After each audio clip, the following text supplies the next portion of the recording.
shawarce su zuwa ga menene daidai sai su nusar da kai to kai kaza kada kai kaza, amma sai bayan kayi sallah da sau ɗaya ne ko sau biyu ne ko sau uku, kuma kayi sallar da ikhlasi, ba wai kawai kana yi kana cewa ya Allah alheri ne Allah ka hukunta, Allah in ba alheri bane Allah ka sa alheri a ciki.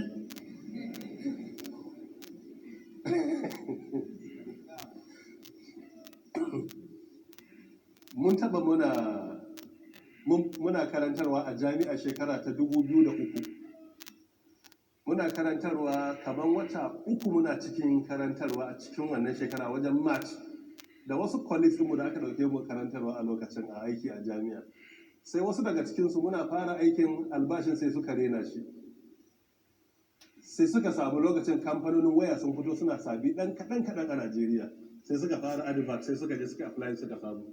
Sai suka ce kasu gaya mu, in an gaya mu zan hana su tafiya. So a cikinsu suka je suka interview suka yi nasara. Albashin da aka fara basu a lokacin ya ninka abin da ake bamu a jami'a sau 6.5. Ɗayan da ya dawo sai ce fa sun samu aiki za su bar, zai yi resigning a nan jami'a gobe. Na ce me yasa za a yi haka?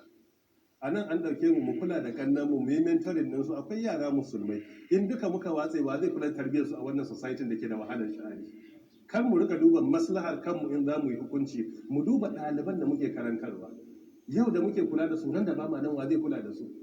Na ce masa misali, kai da kai lafi muka kwace wata mace, malami ne ya ce mata ko ta zo ya yi sabon Allah da ita ko ta kada shi a course ɗinta. Muka tunkare shi muka masa nasiha ya karyata. Daga baya yarinya ta yi dabara ta je ta yi recording ɗinsa.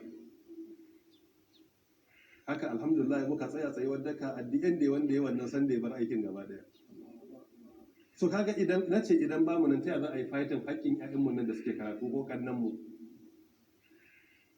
Nace masa at the end dai maza sai ce kai salatul istikhara, sai to nan ne muhallu shahid, sai ya fashe da dariya. Sai ya ce mun wallahi akarmakalla wannan appointment din a istikharance ta zo ta. Ita da istikharanta ta zo ta gaba ɗaya ba ta bukata automatically.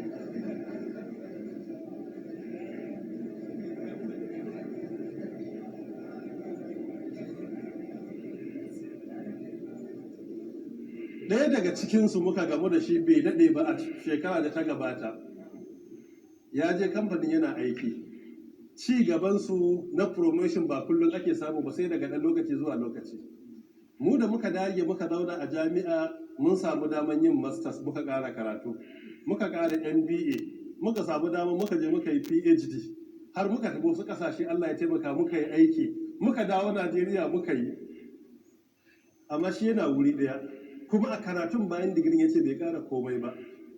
Sannan ɗan abin da ake samu ɗin an kai shi can wajen south ya bar gida, tarbiyyar yara ta gagare shi da kansa yake complain, ya da su arewa ya ajiye ya zo ya gansu ya gagara. Albashin da yake samu da ya burge shi yanzu bai ƙaru da yawa ba ko ba zai iya rike shi ba. Sai yake da na sani take ce mun akal makalla ka tuna me ka faɗa?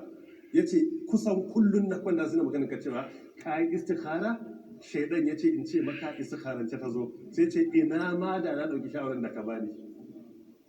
To ita rayuwa haka ne, mai yiwa ba za ka yi nadaman ba, wallahi nan gaba sai an yi. In ba bai a duniya ba sai an je lahira sai a gane ashe abun ma duk yadda a duniya baka sha'awa sharri ne a wurin Allah a lahira.